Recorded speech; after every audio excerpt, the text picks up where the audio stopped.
Sharing isn't always 50-50. Imagine a business where you invest $100 and your partner invests $400. When profits roll in, would splitting them evenly feel fair? Not at all. This is where a powerful math skill comes in, dividing in a ratio. It's a way to split a total into unequal parts that are still perfectly balanced according to a specific rule. The secret is a simple 3-step method you can chant: add, divide, multiply. Let's try it.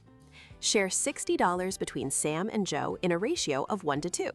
Step 1, add the parts of the ratio. 1 plus 2 equals 3 total parts. Step 2, divide the total amount by the total parts.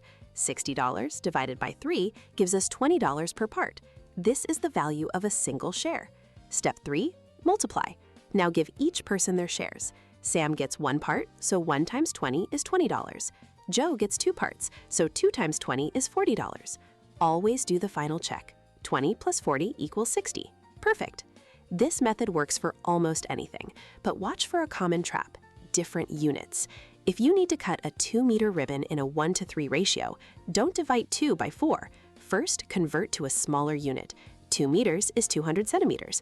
Now, apply the method. Add, 1 plus 3 is 4 parts. Divide, 200 centimeters by 4 is 50 centimeters per part. Multiply, one piece is 50 centimeters, the other is 150. Sometimes you just need the difference. How many more cookies did Tom get than Jerry if they shared 21 in a 5:2 ratio? Here's a shortcut. The difference in parts is 5 minus 2, which is 3. Find the value of 1 part. 21 cookies divided by 7 total parts is 3 cookies per part.